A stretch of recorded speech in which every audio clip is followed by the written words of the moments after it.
The moment I saw Evan across the crowded wedding hall, something I had buried deep inside for 10 long years cracked open. After swearing off every possibility of love following the mess that left me broken in my late 20s, I had convinced myself that my heart was better off locked away, safe in the routine of my New York architecture firm and the quiet life I had built alone. Yet here I stood in the sun-drenched garden outside my brother Tyler's wedding venue in Napa Valley, California, staring at a man whose easy smile seemed to cut straight through the armor I had worn like a second skin. The string quartet played softly in the background while guests mingled with champagne flutes in hand, but none of it registered. All I could focus on was Evan, the bride's older brother and Tyler's best man, laughing with a group near the flower arch as if the world had never once tried to knock him down. I turned away quickly, pretending to adjust my tie, but my pulse was already racing in a way I hadn't felt since college. Tyler had mentioned Evan in passing during our phone calls over the last few months, describing him as the laid-back high school teacher who coached soccer on weekends and always showed up for family barbecues. I had pictured someone ordinary, not this tall, light-haired guy with warm hazel eyes that seemed to notice everything. My parents waved me over from their table under the white canopy, Mom beaming in her pale blue dress and Dad looking proud in his gray suit. They had no idea how much effort it took for me to smile back naturally. To them, I was just the reliable older son who had focused on his career after a quiet breakup they never really asked about. They didn't know the truth, that the breakup had been with a man named Marcus who left me for someone else and took every ounce of trust one had with him. "Austin, come meet everyone properly," Mom called, her voice carrying that familiar mix of excitement and gentle command. I walked over, forcing my legs to move, and that's when Evan turned fully toward me. Up close, he was even more striking, with a light stubble that framed his jaw and a laugh line that appeared when he grinned. "You must be the famous big brother," he said, extending a hand. His grip was firm but warm, and for a split second our eyes locked in a way that made the summer air feel thicker. "Tyler's told me stories about your skyscraper designs. I'm Evan, by the way. Glad you could make it out from the big city." "Nice to meet you," I managed, my voice steadier than I felt. We exchanged the usual pleasantries about the flight and the beautiful venue, but underneath it all, something stirred that terrified me. I had spent a decade pouring everything into work deadlines and weekend runs in Central Park, convincing myself that solitude was strength. Now, standing here surrounded by my family and the scent of fresh roses, that conviction felt like it was slipping. Tyler pulled me into a hug next, his face flushed with pre-wedding nerves. "Bro, you okay? You look like you just saw a ghost." I laughed it off, clapping his shoulder. "Just jet lag and the fact that my little brother is actually getting married. Proud of you, man." The afternoon unfolded in a blur of photos and toasts. I kept my distance from Evan as best I could, helping with last-minute setups and chatting with aunts and uncles who asked the inevitable questions about when I would settle down. Each time, I gave the same practiced answer: "Work keeps me busy, but who knows?" Inside, though, my mind kept drifting back to that handshake, to the way Evan's voice had a soft California lilt that made even small talk feel intimate. As the sun dipped lower, painting the vineyards gold, I found myself alone near the edge of the garden, staring out at the rolling hills. 10 years ago, after Marcus walked out, I had promised myself never again. Love meant vulnerability, and vulnerability meant pain. I had watched friends in the city navigate the dating scene with its disappointments and judgments, and I chose safety instead.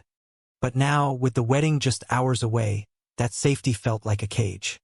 Dinner was served under strings of twinkling lights, and somehow I ended up seated near Evan at the family table.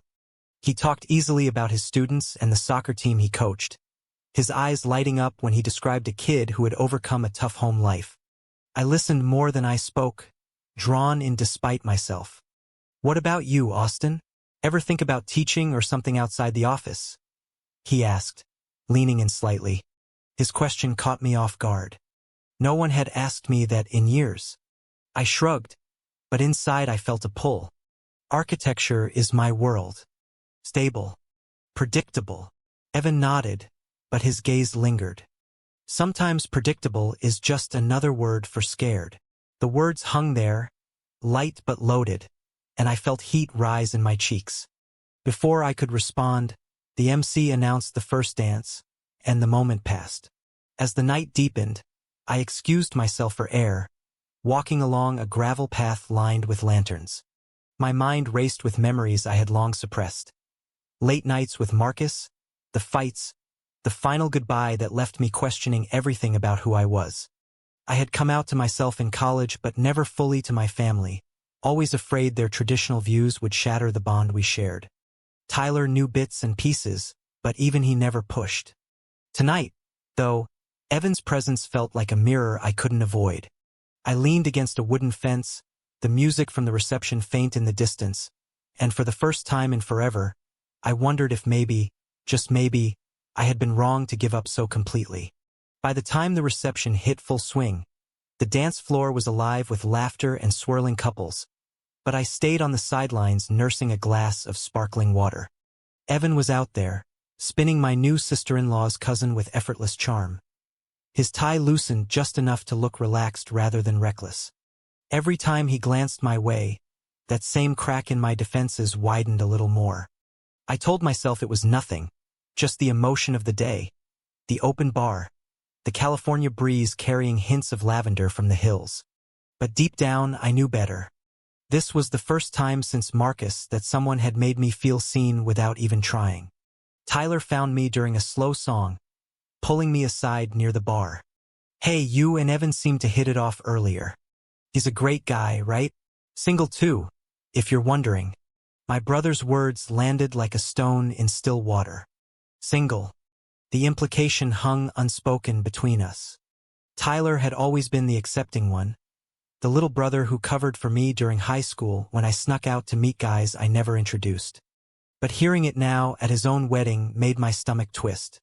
"Yeah, seems cool," I replied, keeping my tone casual. "Don't start matchmaking on your big day."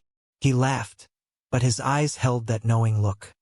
"Just saying, life doesn't wait forever, Austin. You deserve to be happy too." Before I could brush it off, Evan appeared beside us, holding 2 fresh drinks. "Thought you might need a refill. Non-alcoholic for the designated driver type, right?" He handed me the glass with a wink that sent an unexpected warmth through my chest. We chatted about nothing and everything, Tyler drifting back to his bride while Evan and I leaned against the bar. He told me about growing up in Napa, the family vineyard his parents still ran, and how teaching gave him purpose after his own rough patch in his 20s. "Lost my way for a bit after coming out," he said quietly, voice low enough that only I could hear. "Family took it hard at first, but we worked through it. Now they brag about me to everyone." His honesty hit me harder than I expected. I had never had that conversation with my own parents, never tested the waters beyond vague hints. "Must be nice," I murmured. "Having that support." Evan studied me for a moment, his expression softening. "It's not always easy, but hiding who you are is harder in the long run. Trust me." The music swelled around us, but the world narrowed to just the 2 of us. I wanted to tell him everything right then, the years of silence, the fear that love would only lead to more loss. Instead, I changed the subject to his soccer team, and we spent the next hour trading stories that felt dangerously easy. When the band announced the last call for slow dances, Evan surprised me by extending a hand. "Come on, one dance won't kill you. For family unity or whatever." I hesitated, heart hammering, but something in his eyes made me take it. On the floor, his hand rested lightly on my waist, mine on his shoulder, and we moved in careful rhythm. Up close, I could smell his cologne, something fresh like citrus and pine. "You're tense," he observed with a soft chuckle. "Relax, Austin. It's just a dance." But it wasn't just a dance. It was the first time in a decade I had let anyone this close without calculating the exit strategy. My mind flashed to family watching from the tables, to the questions that might follow, to the life I had built on careful distance. Yet Evan's steady gaze grounded me. "You know," he said as the song wound down, "I get the feeling you've got a story you're not telling. If you ever want to share, I'm a good listener. I pulled back gently as the music ended, murmuring thanks, but his words followed me long after I escaped to my hotel room that night. Lying in bed, staring at the ceiling fan spinning lazily, I replayed the evening. The way Evan's laugh had cut through the noise, the brief brush of our fingers when he handed me that drink. It scared me how quickly the old longing had returned. I had trained myself to ignore it, to channel it into blueprints and client meetings. Now, with the wedding over and Tyler off on his honeymoon tomorrow, I wondered how long I could keep pretending.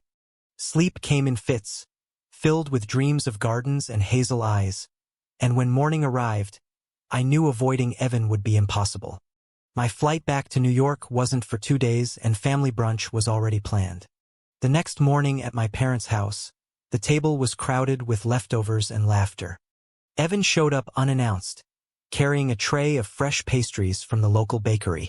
"Figured you city folks could use some real California carbs," he joked, sliding into the seat across from me. Mom fussed over him like he was already part of the family, and Dad asked about his coaching season. I kept my responses short, but every shared glance across the table chipped away at my resolve. Later, when everyone scattered to the backyard, Evan found me by the pool. "Rough night?" he asked, noticing the shadows under my eyes. I shrugged, but the truth slipped out before I could stop it. "Just thinking about a lot of old stuff. The wedding brought it up, I guess." He didn't push, just sat beside me on the lounge chair, close enough that our knees almost touched. Weddings have a way of doing that, making you question what you're missing. We talked for hours that afternoon, about everything from city life to small-town roots, and slowly the conversation turned personal.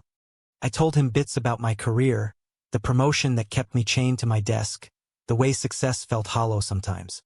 He shared about a relationship that ended badly 3 years ago, how it taught him to value honesty above all.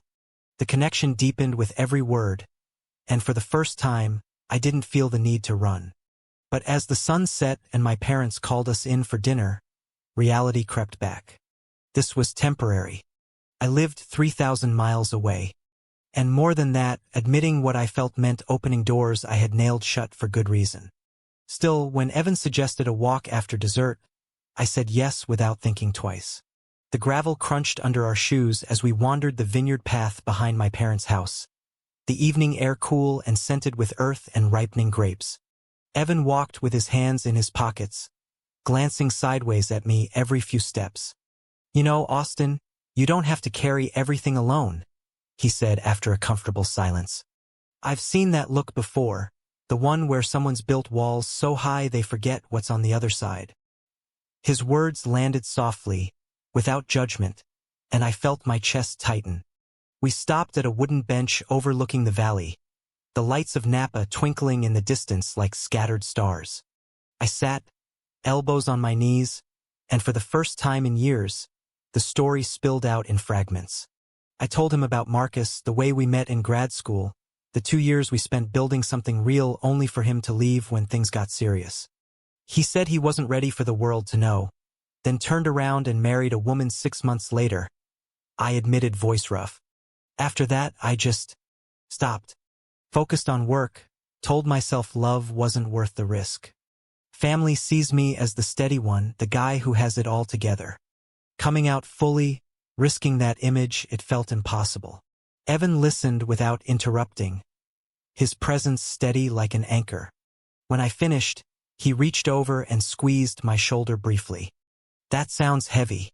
I'm sorry you went through it alone. But you're here now talking about it. That's something." We stayed there until the stars came out, sharing quieter stories about dreams we had set aside. Evan spoke of wanting to write a book someday about his students' resilience, and I confessed my secret wish to design community spaces instead of corporate towers. The conversation felt like breathing after years underwater. Back at the house, my parents had already turned in, but the porch light stayed on like a quiet welcome. "Thanks for listening," I said at the door. Evan smiled that warm, disarming smile. "Anytime. And hey, if you're free tomorrow, there's a trail I think you'd like." No pressure. I agreed before doubt could creep in. watching him drive away with a mix of excitement and dread twisting in my gut. The next day on the hike, surrounded by towering redwoods and dappled sunlight, the ease between us grew. Evan pointed out birds and shared local history, and I found myself laughing more than I had in months. Halfway up the trail, we paused at a lookout. The valley spread below us like a painting. "You seem different out here," he observed. "Lighter." I nodded, the truth hovering close. Being around him made me question the life I had accepted as normal. Back in New York, my days blurred into meetings and takeout dinners alone. Here, with Evan, everything felt possible. But as we descended, my phone buzzed with a text from Mom reminding me about dinner with extended family. The reminder of real life grounded me fast. That evening at the family gathering, tension simmered beneath the surface. Cousins asked the usual questions about my dating life, and I deflected as always.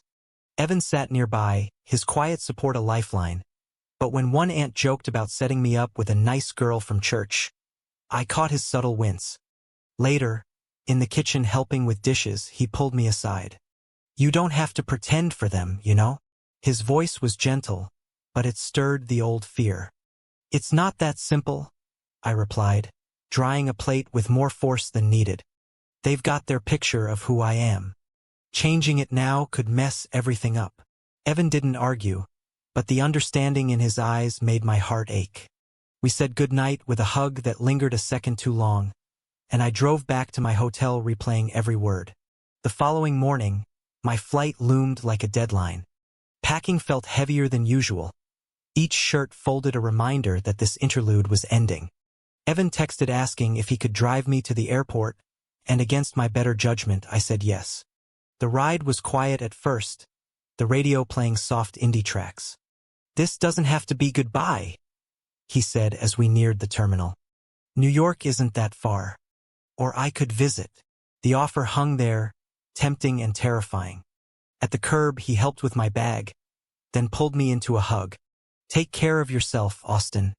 And think about what you really want." As I walked through security, his words echoed. The plane ride home was a blur of turbulence and second thoughts. Back in my empty apartment, the city lights mocking my solitude, I realized the walls weren't as solid as they used to be. Weeks blurred into a routine back in New York, but nothing felt the same. My office overlooked the bustling streets, blueprints spread across my desk, yet my mind kept drifting to Napa, to Evan's laugh and the way he had listened without demanding anything. We texted almost daily at first, casual updates about his soccer games and my latest project deadlines. Each message chipped away at the distance, making the 3,000 miles feel smaller. One night, after a particularly draining client meeting, I called him. "Hey," I said when he picked up, voice tired. "Just needed to hear a friendly voice." Evan didn't hesitate. "Rough day? Tell me about it." We talked for over an hour, and when we hung up, the apartment didn't feel quite so empty. But cracks appeared soon enough. Tyler and his wife returned from their honeymoon, and family group chats filled with photos. In one, Evan was tagged at a barbecue, smiling beside my brother. Seeing it sent a jolt of jealousy I hadn't expected. Was I ready for this? Doubts crept in during late nights. What if Evan wanted more than I could give? What if my family found out and the careful balance I had maintained shattered? Work became my escape, long hours at the firm keeping me from overthinking. Then Evan suggested a video call. His face filled the screen, warm and familiar, and we laughed about nothing until the conversation turned serious. "I miss talking in person," he admitted. "Any chance you could come back for a weekend?" The invitation was simple, but it carried weight. I hedged, citing deadlines, and saw the flicker of disappointment in his eyes. Misunderstandings followed. When I canceled a planned call because of a work emergency, Evan's texts grew shorter. "Everything okay?" he asked finally. I explained, but the gap widened. My internal storm raged harder. Part of me wanted to book the flight to see where this could go. The other part remembered Marcus, the pain of being left behind. One evening, scrolling through old photos, I nearly deleted our messages. Instead, I called my therapist for the first time in years. "It's okay to be scared," she said. "But fear doesn't have to win." Her words stuck with me as I boarded a plane 2 weeks later for a quick visit, telling my family it was for Tyler's birthday. Evan met me at the airport, his hug tighter than before. The drive to Napa felt charged, full of unspoken questions. Over dinner at a quiet vineyard restaurant, we talked openly. "I thought you might pull away," he confessed. "After everything you shared." "I get it. But I'm here, Austin. No games." His honesty melted something inside me. We walked the grounds after, hands brushing occasionally, and when he kissed my cheek goodnight at the hotel, it felt like the start of something real. The next day with family was trickier. Tyler noticed the ease between Evan and me, pulling me aside later. "You two seem close. Anything I should know?" His tone was supportive, but panic rose. "Just friends," I said too quickly. The lie tasted bitter. That night, alone, the conflict hit full force. Society's whispers echoed in my head, the subtle judgments I had witnessed in the city, the fear of what coming out might mean for my career and family ties. Evan sensed the shift during our hike the next morning. "Talk to me," he urged as we sat on a fallen log. I poured out the doubts, the years of hiding, the worry that love would cost too much. He listened, then shared his own past struggles with acceptance. "It took time, but it was worth it. You don't have to do it alone." His words offered hope, but the weight of my choices pressed down. As the weekend ended, we parted with promises to keep talking, but the distance felt heavier now, loaded with possibility and risk. Back in New York, the pull toward Evan grew undeniable. We video-called weekly, sharing slices of our lives in ways that felt intimate without pressure. He sent photos of his classroom, kids' drawings taped to the walls, and I replied with sketches of my latest designs. One Friday, after a breakthrough at work, I surprised him with plane tickets for a visit. "Come see the city," I texted. His excited reply came instantly. When he arrived 2 weeks later, the energy shifted.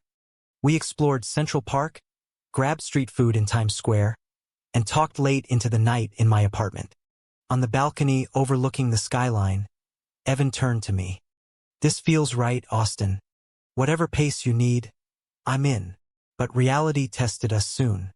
My firm hosted a big client dinner, and I invited Evan as a friend. The evening started well, conversations flowing. But when a colleague made an offhand remark about modern families, Evan's hand found mine under the table in quiet support. Later, walking home, doubt resurfaced. "What if they find out?" I asked. Evan stopped under a streetlight. "Then we face it together. But you can't keep hiding forever." His words sparked an argument, not angry but raw. I accused him of pushing too hard. He reminded me of the walls I still clung to. We reconciled with a hug, but the tension lingered. The next day, a call from Mom added pressure. Tyler mentioned Evan visited. "He's such a nice young man. Any chance he's—" "Well, you know," her fishing made my stomach drop. I deflected, but the conversation left me shaken. Misunderstandings peaked when Evan had to return early for a school event. At the airport, I pulled away too quickly, fear winning out. "I need time," I said. His face fell, but he nodded. "I understand. Just don't shut me out." Back home, silence stretched for days. Work suffered, my focus shattered. Friends noticed, one asking if everything was okay. I brushed it off, but inside, the sacrifice loomed. Giving up Evan meant safety, but it also meant losing the man who had awakened me. A breakthrough came during a late-night walk when I realized the real betrayal was to myself. I called Evan at midnight. "I'm sorry. I was scared." His voice softened. "Come back to California. Let's figure this out face to face." The trip was a turning point. We spent quiet days hiking and talking through the fears. Evan shared his own family struggles, how acceptance had taken years but strengthened them. I opened up about the pressure to be the perfect son. One evening, around a campfire at his parents' vineyard, I finally said the words aloud to him fully. "I want this. Us. The vulnerability felt freeing. But family complications arose when Tyler called unexpectedly. Mom's been asking questions. If there's something you can tell me, bro. The support in his voice gave me courage, yet the full conversation waited. As the visit ended, Evan and I made plans for slow steps forward, knowing the road ahead held more challenges. Months passed in a rhythm of visits and honest talks, each one building the foundation we both needed. Evan flew to New York for holidays, meeting my close friends who welcomed him without question. I returned to California for family events, where subtle shifts happened. Tyler pulled me aside one weekend. "Whatever's going on with you and Evan, I'm happy for you. Mom and Dad will come around when you're ready." His words lifted a weight I hadn't realized I carried. Still, the internal battle raged during quiet moments, the fear of judgment from extended family or colleagues whispering doubts. Evan never pushed, his patience a steady light. The real test came at a large family reunion in Napa. Surrounded by aunts, uncles, and cousins, I felt the old panic rise when conversations turned to relationships. Evan stood beside me, our shoulders brushing in silent solidarity. During a private moment by the lake, I took his hand. "I'm ready to tell them. Not all at once, but starting with Mom and Dad." His eyes shone with pride. That evening, after the bonfire, I sat with my parents on the porch. The words tumbled out haltingly. "I've been seeing someone. It's Evan." The silence stretched, then Mom reached for my hand. "We love you, Austin. We've suspected for a while. As long as you're happy." Dad nodded, his eyes misty. "Took courage, son. We're proud." The relief was profound, but growth continued. Evan and I faced small societal hurdles together, quiet stares in restaurants or awkward questions at work events. Yet each one strengthened us. I redesigned my life slowly, incorporating more balance, even sketching plans for a community center inspired by our talks. 1 year after the wedding, standing in the same garden where it all began, Evan turned to me during a quiet visit. "You've come so far." I smiled, heart full. "We both have." The journey wasn't perfect, but it was ours, built on choices and consequences that taught me love was worth the risk. Was it ever too late to choose love over fear? Or are some walls meant to stay up? True or false?